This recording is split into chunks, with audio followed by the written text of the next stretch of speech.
9 horas pontualmente em São Luís, muito bom dia. A partir de agora começamos a apresentar aqui pela sua TV Assembleia, canal 9.2 e Rádio Assembleia na frequência 96.9, o seu programa Diário da Manhã. Hoje com a apresentação do amigo de vocês, Henrique Pereira, uma vez que o titular Ronald II está viajando, está para Caxias. A Assembleia Legislativa tem uma missão na cidade de Caxias, o nosso apresentador está lá, toda uma equipe está para a cidade de Caxias e nós estamos aqui apresentando o programa Diário da Manhã nesta quarta-feira, dia 13 de maio, dia que encerrou a escravidão no Brasil, dia de Nossa Senhora de Fátima para os católicos, e nós estamos apresentando o seu programa Diário da Manhã. Vamos estar trazendo todas as informações, tudo aquilo que vai acontecer no Parlamento Estadual, toda a movimentação dos deputados estaduais, todos os assuntos serão conversados, debatidos aqui dentro do seu programa Diário da Manhã, na sua TV Assembleia, canal 9.2 e na Rádio Assembleia na frequência 96.9. E sem perder tempo, vamos começar com as informações. Nós já temos a nossa repórter posicionada lá no plenário do Parlamento Estadual e quem vai trazer as informações é Sâmia Steffen, a nossa repórter. Bom dia, Sâmia. Olá, Henrique, bom dia para você e a todos que nos acompanham no Diário da Manhã. Pois é, ontem já foi realizada a primeira sessão plenária da semana, que inclusive foi bastante produtiva. Muitos projetos de lei foram aprovados pelos parlamentares e já vão seguir para ser sancionados pelo governador, como, por exemplo, o PL número 194 de 2025, de autoria da deputada estadual Daniela, que trata de implantar um preparatório estadual de negócios para mulheres empreendedoras. Se esse projeto for aprovado, for sancionado pelo governador, promete ser de bastante apoio para o empreendedorismo feminino aqui no estado, que vem crescendo a cada ano, viu, Henrique? E hoje, quarta-feira, é mais um dia de sessão plenária e não deve ser muito diferente de ontem. Isso porque os parlamentares estão com uma boa demanda de projetos e propostas para serem discutidos e votados aqui no plenário na Gibiaico. E eu aproveito a oportunidade para informar que quem quiser acompanhar o resumo das atividades do que foi discutido e votado pelos parlamentares na sessão de hoje aqui no plenário, bem como o que eles debateram e discutiram nesta tribuna, é só acompanhar a nossa programação. A partir de 13h inicia o jornal Assembleia em Foco, primeira edição, e às 18 da noite o nosso Assembleia em Foco, segunda edição. Então é isso, eu volto com você, Henrique. Agradecendo a nossa repórter Stephanie Souza, que está no plenário da Assembleia Legislativa, trazendo todas as informações, toda a movimentação, tudo aquilo que aconteceu e que vai acontecer no Parlamento Estadual. Você fica acompanhando aqui dentro do programa Diário da Manhã, aqui na sua Rádio Assembleia, na frequência 96.9 e na TV Assembleia, canal 9.2. E vamos dar prosseguimento ao nosso programa.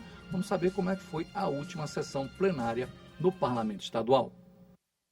Na primeira sessão plenária da semana, os parlamentares aprovaram importantes projetos de lei, como o PL número 246 de 2022, de autoria do deputado Wellington do Cusso, que busca instituir a campanha estadual de prevenção e combate ao turismo sexual de crianças e adolescentes. O PL segue para a sanção do governo do estado. Projetos de lei voltados à segurança e assistência à mulher também foram aprovados, como o PL número 106 de 2024, que institui o Dia M, Dia Estadual de Combate aos Crimes Virtuais contra a Mulher, e o PL número 194 de 2025, que trata da implantação do Preparatório Estadual de Negócios para Mulheres Empreendedoras. Ambos são de autoria da deputada Daniela. A pedido da presidente da Casa, a deputada Iracema Vale, a sessão foi suspensa para os parlamentares celebrarem o aniversário da deputada estadual Andréa Rezende. No grande expediente, o deputado Catolé Júnior e as deputadas Cláudia Coutinho e Daniela usaram a tribuna para tratar sobre a saúde no município de Caxias. O deputado Wellington do Cusso comentou sobre a soltura do prefeito de Turilândia e também das suas ações de diálogo pela busca de direitos dos guardas municipais.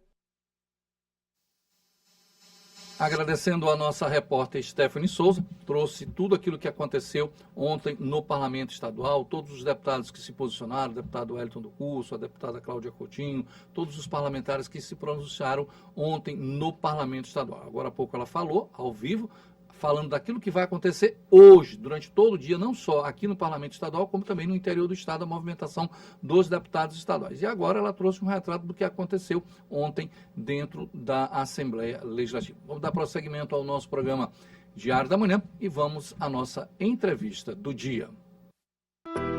Entrevista.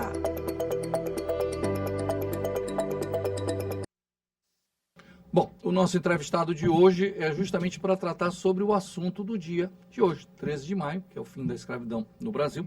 Inclusive, o professor doutor Yuri Costa, ele é professor doutor em História, professor da UEMA, da Universidade Estadual do Maranhão. Inclusive, vai fazer uma palestra aqui também no Parlamento Estadual na próxima quinta-feira, às 9 horas da manhã. E nós, a produção, convidamos o professor Yuri Costa justamente para tratar da data de hoje, dessa data tão importante para o Brasil. Professor, primeiro agradecer muito a sua presença aqui. Muito obrigado, bom dia. Passa um pouquinho, conta um pouquinho o que foi. Porque a gente acredita que 13 de maio foi o dia da escravidão. Não, mas teve toda uma história antes, teve todo um contexto antes até chegar a essa data. Contextualize isso para mim, esse momento que aconteceu esse 13 de maio. Bom dia, prazer falar com o senhor. Bom dia, Henrique. Bom dia a toda a equipe do Diário da Manhã e a todos e todas que nos ouvem. Henrique, em primeiro lugar, obrigado pelo convite. Esse é um tema muito importante, né, para quem atua no campo da história. O 13 de maio é uma data que é consolidada, né, bastante proclamada como o fim da escravidão no Brasil. E é uma data que foi construída durante muitas décadas como um símbolo de liberdade da escravidão dada por uma princesa lá no século XIX, a princesa Isabel. Ela não era a imperatriz do Brasil, ela era filha do nosso imperador, Dom Pedro II, que estava em viagem. Por essa razão ela estava exercendo o reinado, digamos assim, o Império do Brasil. É uma data que hoje ela é relida de forma bastante contundente por aquelas pessoas que se dedicam ao estudo da escravidão e também pelos movimentos sociais que querem construir uma outra imagem do que foi a nossa liberdade, tá? Não apenas indo além da ideia, né, de que foi uma dádiva, de que foi algo dado pelas elites, e muito mais como uma conquista, como uma construção, né, com muito suor, com muito sangue pela população negra desse país, que ao longo do próprio século XIX, mais especificamente do Brasil Império, foi ali tijolo por tijolo construindo também as condições para que sim, no dia 13 de maio de 1888, pudesse existir uma lei que pôs fim à nossa escravidão. Professor Yuri Costa, o senhor falou agora há pouco que foi uma construção, tijolo a tijolo. Quem foram os personagens, quem foram as pessoas que fizeram que, de alguma forma, a princesa Isabel, naquele momento, na ausência do imperador, pudesse marcar essa data, esse 13 de maio de 1888? Quem foram essas pessoas que durante esse processo, construíram esse momento tão histórico? Aquilo que nós entendemos com o abolicionismo, que é um movimento que pressionou pela libertação de escravizados. Escravizados, ele se deu em diferentes esferas. A gente teve uma imprensa, inclusive, que era nascente no Brasil, naquele contexto. A gente já tem, a partir da década de 1870, um ambiente urbano e profissionais, a exemplo de jornalistas que estão começando a influenciar o cenário com opinião, pressionando. A gente tem a própria classe política, sobretudo o parlamento, que tentava ali equacionar uma série de interesses, na maioria das vezes, divergentes. E a gente tem uma pressão externa muito grande para a abolição da escravidão. A gente tem que lembrar que no contexto da década de 70, 80 do século XIX, a Inglaterra é a principal potência econômica do mundo. E ela pressiona e pressiona muito o Brasil a acabar com um sistema que para a Inglaterra, não era mais nada atraente. Aliás, a própria ideia de trabalho forçado não era interessante em vários aspectos para a Inglaterra. Então, esse conjunto de fatores, somados, sim, a movimentos mais populares, abolicionistas, que vai fazer com que as elites encontrem essa alternativa. A gente não pode esquecer que a abolição da escravidão ela foi uma estratégia das elites para mudar alguma coisa sem alterar a estrutura do nosso país. O senhor toca num ponto importantíssimo. Nós estamos conversando com o professor Yuri Costa, doutor de História, professor da Universidade Estadual do Maranhão. Elites. Praticamente podemos contextualizar que foi uma jogada da elite para, de alguma forma, naquela época, em virtude de todo um processo, criar um cenário.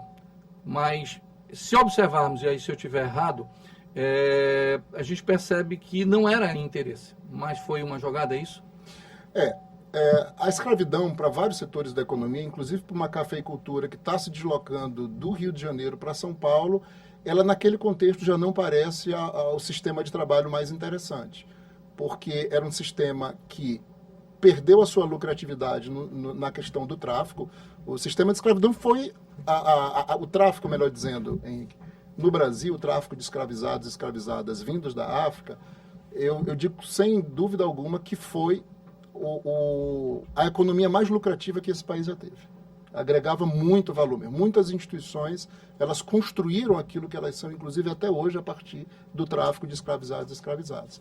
Só que isso tem um golpe muito grande em meados do século XIX, com o fim do tráfico internacional, e vai gerar uma economia que era extremamente lucrativa no aspecto do tráfico, ele vai ter uma série de amarras. Então, não era uma economia mais tão interessante para as elites, e ela começava já, nesse contexto, nas 3 primeiras décadas da segunda metade do século XIX, a visualizar, a vislumbrar uma nova forma de organização do sistema de trabalho. Então, a gente não pode ver esse sistema de escravidão como uma coisa pujante no contexto da sua abolição. Era uma coisa que as elites tentavam administrar, as duras penas, e elas sabiam, por isso que eu falo de estratégia dessas elites, elas sabiam que com uma abolição irresponsável como foi, sem nenhum tipo de assistência, de transição, elas manteriam na prática um sistema de trabalho praticamente igual, sem ter o custo da manutenção de escravizados e escravizadas. É uma lenda, professor Yuri Costa, ou de fato realmente aconteceu? Porque existem muitas coisas que são colocadas hoje, e aí é necessário se entender o porquê que essas contextualizações são colocadas hoje. Na época, depois da proclamação, depois do dia 13 de maio, que houve um momento muito de festa, mas logo depois esses próprios negros retornaram.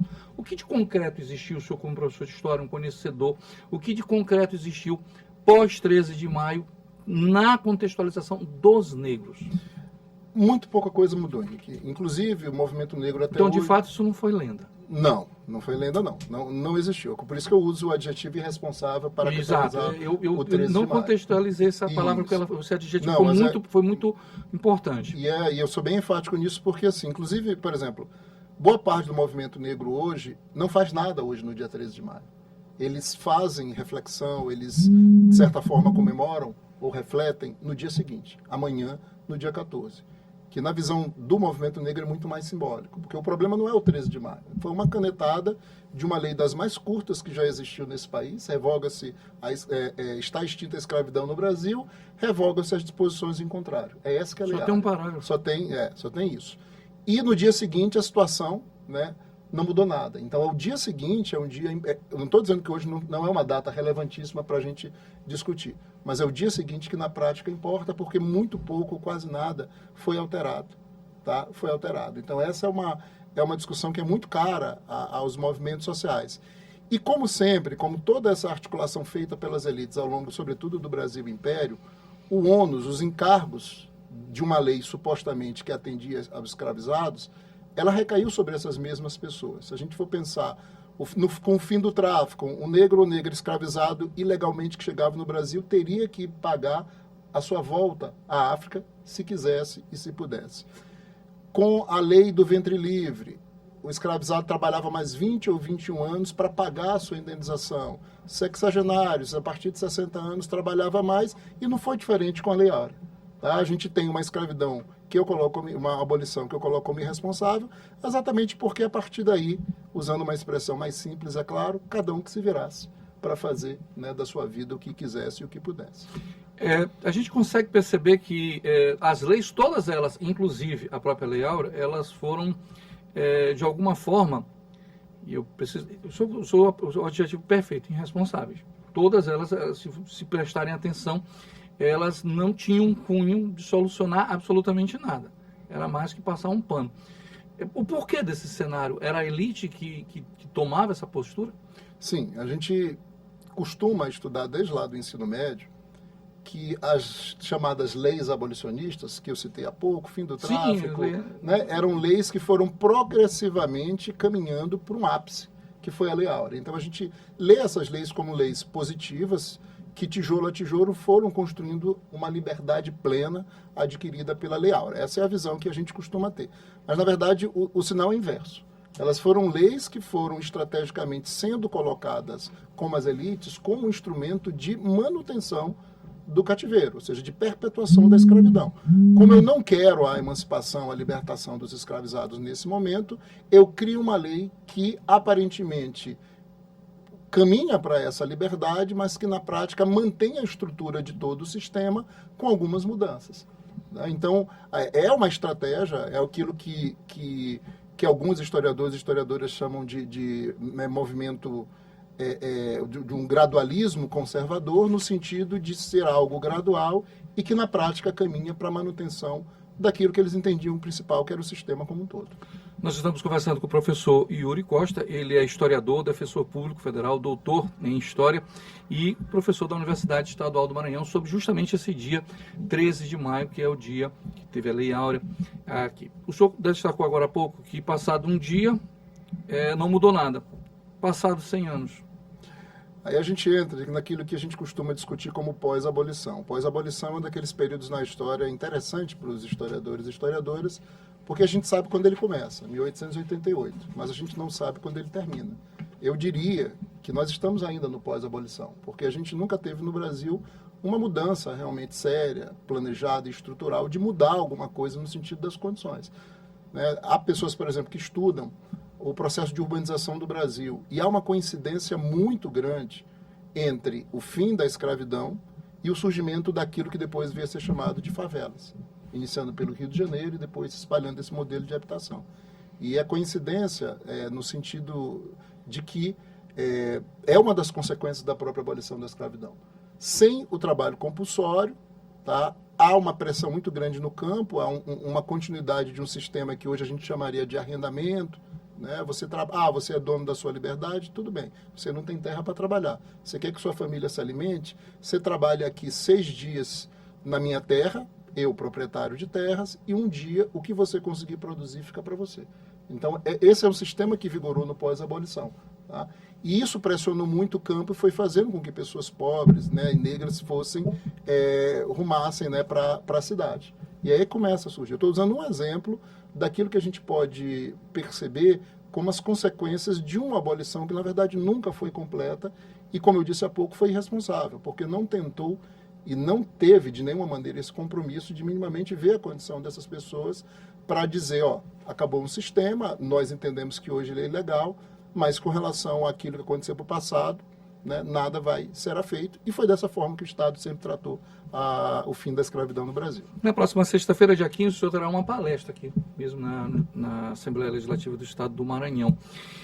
E que dinâmica o senhor pretende trazer para cá, para o Parlamento Estadual, de contextualizar, eu estou usando muito esse termo porque é uma necessidade de a gente entender, porque, incrível que possa parecer, eu tenho a mesma linha de pensamento do senhor.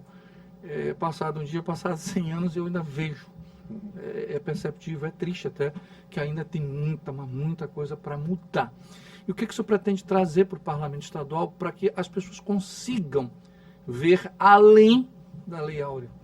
Tá, Henrique, primeiro eu queria até aqui mais publicamente agradecer o convite, como você disse, vai ser agora nessa sexta, dia 15, às 9 horas, aqui no plenarinho da Assembleia Legislativa.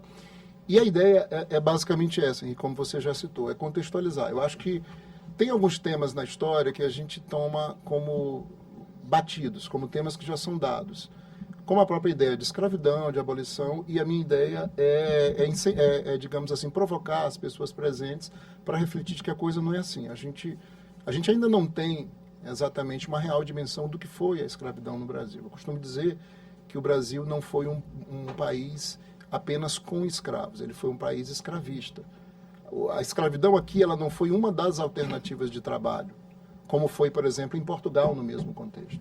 Aqui no Brasil, a escravidão ela foi a espinha dorsal de tudo que se construiu nesse país, no aspecto econômico, das relações sociais, na ideia de família, e trouxe milhões de pessoas, pelo menos 3,5 milhões de pessoas de um outro continente. É muita gente. Tá? Hoje é muita gente, pensando naquele contexto é muito mais.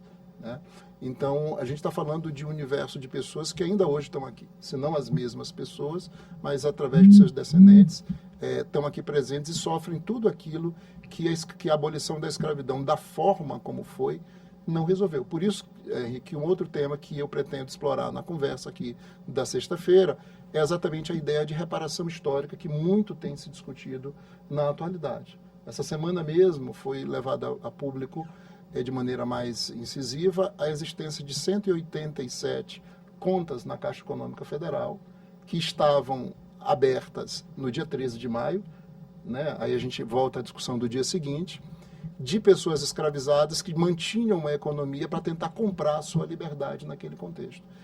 E ninguém nunca soube o destino que a Caixa Econômica deu a essas contas, a esses valores. Então hoje está tendo uma pressão muito grande para que se seja localizado essas contas, atualizados os valores e que as pessoas que descenderam das pessoas que estavam guardando esses valores possam receber essa indenização. Professor, nesse ponto aí que eu acho crucial e penso na minha interpretação que é necessário. Eu vejo essa situação assim como uma acomodação, uma aceitação. Deixa, como está falando mais de 100 anos. Quer dizer, é necessário alguém visualizar isso, ver a gravidade de uma situação dessa, ter que judicializar isso para que isso seja corrigido. Mas nós estamos falando de 100 anos. Exatamente. Grave isso daí, não é? Essa acomodação, essa aceitação passivamente disso daí é grave. E a gente tende, infelizmente, na leitura que a gente tem sobre a história, naturalizar alguns tipos de violência e outras não. Com algumas violências a gente se incomoda e tem que se incomodar com todo qualquer tipo de violência. Mas com outros tipos de violência não. Por exemplo, não aqui estabelecendo uma comparação, mas eu vejo muita gente que se revolta bastante com o que aconteceu no período da Segunda Guerra Mundial, na Alemanha, etc. E eu não estou tentando nem fazer aqui uma comparação em termos de intensidade, mas que não tem a mesma revolta com relação, por exemplo, à escravidão no Brasil. A escravidão no Brasil foi um sistema muito mais duradouro, que atingiu muito mais pessoas, na minha opinião, de maneira muito mais violenta, porque se na Alemanha a gente teve campos que exterminavam as pessoas, sobretudo com câmeras de gás ou fuzilamento, aqui no Brasil a gente tinha pessoas que eram torturadas durante toda uma vida, mulheres que eram estupradas, e isso era natural da escravidão, na forma de visão de ver das elites, durante toda a vida, os seus descendentes também. As pessoas eram marcadas a ferro, eram torturadas, eram vendidas, eram separadas das suas famílias, e isso era lido por todo o Estado, tá? Como algo natural, como um direito daqueles senhores e senhoras de escravizados de exercer um poder sobre sua propriedade, já que do ponto de vista jurídico, inclusive, escravizados e escravizadas eram coisas. Tinham a mesma natureza jurídica, por exemplo, de um gado, como se chamava, era semovente. Era uma propriedade e como um direito natural que até hoje existe de uma propriedade que é nossa, existe o direito de quem é dono da propriedade dispor ou até mesmo destruir. Ninguém pode ser punido por destruir uma propriedade que é exclusivamente sua, por exemplo. Essa mesma lógica se aplicava na época, e aí vamos parar para pensar todas as consequências que uma lógica como essa tinha, né, sobre os corpos, né, e a mente das pessoas escravizadas. Professor, diante desse cenário que o senhor colocou, só para finalizar, o que pode ser feito para reverter essa situação, para que a população tome consciência, os brasileiros tomem consciência e de não aceitar isso daí de forma tão pacata? Não, deixa, vai vivendo. Tem como reverter isso daí? Eu acho que o primeiro passo, e penso eu que tem relação com o momento aqui que a gente vai ter na sexta-feira na Assembleia, é trazer esse tipo de discussão para o debate público. Tá? E nisso vocês da imprensa têm um papel fundamental. É fazer, como você citou, que não se naturalize, é fazer com que algumas discussões que para muita gente são discussões secundárias ou até mesmo sem qualquer importância, como, por exemplo, ter ou não em lugares públicos o nome de pessoas que foram escravocratas, o nome de pessoas que defenderam a eugenia, que defenderam o racismo. É um tipo de discussão que tem que ser feito, porque é algo que está inscrito na nossa cidade, no nosso estado também, né? Não só no Maranhão, obviamente, mas que diz muito do que nós somos. Se a gente registra os espaços onde até hoje a gente vive, circula e valoriza com o nome de pessoas que contribuíram tanto para a escravidão, para a violência, né, e para teorias racistas, isso diz muito sobre o que a gente é, até nos dias atuais, e por essa razão esse debate público ele tem que ser sempre incentivado. Professor, eu só posso agradecer, convidar todo mundo para na próxima sexta-feira, no plenarinho, às 9 horas da manhã, essa palestra do senhor. Eu gostaria que o senhor convidasse. Obrigado, eu reforço aqui o convite, vai ser então agora dia 15 de maio, sexta-feira, às 9 horas da manhã, aqui no plenarinho da Assembleia Legislativa. Todas e todos estão convidados, e mais uma vez aqui eu reforço o agradecimento à Assembleia pelo convite para a palestra e Henrique aqui pelo momento com você aqui de poder ter esse bate-papo. Obrigado, professor. Bom, conversamos com o professor Yuri Costa, está aqui conosco dentro do programa Diário da Manhã. Convido a todos, você estudante, você professor, você trabalhador, e convido também a todos os professores que esse debate ele não venha a se silenciar, a calar. Essa acomodação precisa acabar. Esse processo já passou mais de 100 anos. Isso não era para estar existindo. Atitudes como essas, levantadas pelo parlamento, trazendo o professor Yuri Costa para vir para cá, para debater, pensar, analisar essa situação, esse contexto que está acontecendo, é de fundamental importância. Mas se a sociedade não participar, se a sociedade também não acordar e vir a importância de participar disso, e efetivamente vai continuar dormindo, vai continuar acomodado, vai continuar do jeito que está, porque é muito mais prático. Então eu louvo muito a iniciativa do professor, por estar dessa dinâmica. O Parlamento Estadual tem essa função e sempre levanta essas bandeiras, agradecendo a figura da presidente Iracema Vale, porque é incansável nesse aspecto, ela não aceita, e isso precisa ser corrigido, porque o tempo já passou demais. Vamos dar prosseguimento ao nosso programa, vamos à previsão do tempo com a nossa repórter Paula Torres.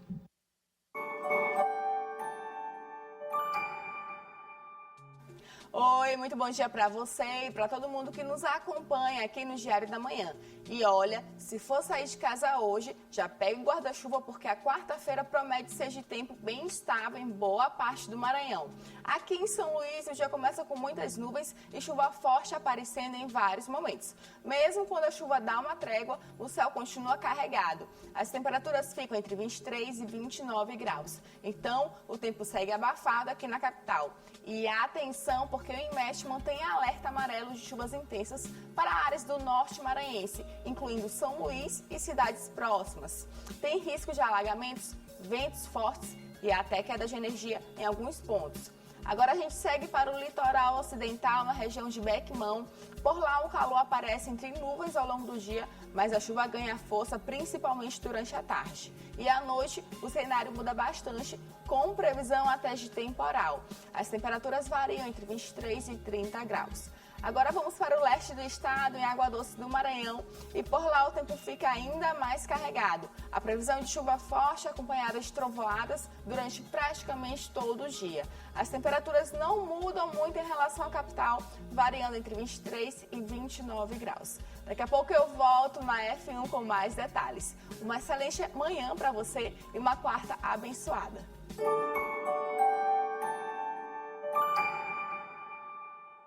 Agradecendo a nossa repórter Paula Torres, que trouxe as informações sobre o tempo e a temperatura. Há de se destacar que nós tivemos aí janeiro, fevereiro e março assim oscilando muito, não tivemos tantas chuvas, mas abril e maio está chovendo bacana. E tradicionalmente essa região aqui meio norte, ela chove muito e não há uma garantia de que possa chover ou não. É comum nós estarmos, às vezes, numa tarde extremamente ensolarada, em calor danado, e quando você se espanta, cai um verdadeiro dilúvio, não só aqui, na Baixada, na região do Munim, cai em determinados pontos da ilha e em outros não. São coisas que acontecem justamente nesse período chuvoso aqui na capital maranhense, entendeu? Então, isso acontece. Você tem que estar preparado. Esse período recomenda-se a que todo mundo ande com o seu guarda-chuva, sua capa e se proteja, porque pode chover a qualquer momento. E o detalhe, como a Paula Torres colocou, pancadas de chuva, são verdadeiros chuvas fortíssimas caindo. Então não tem como você prever. O caminho realmente é andar preparado. Nós vamos finalizar o programa Diário da Manhã aqui pela sua TV Assembleia, mas eu continuo convidando a você a acompanhar o nosso programa pela Rádio Assembleia na frequência 96.9. Fiquem com Deus, um abraço e até amanhã, se Deus quiser.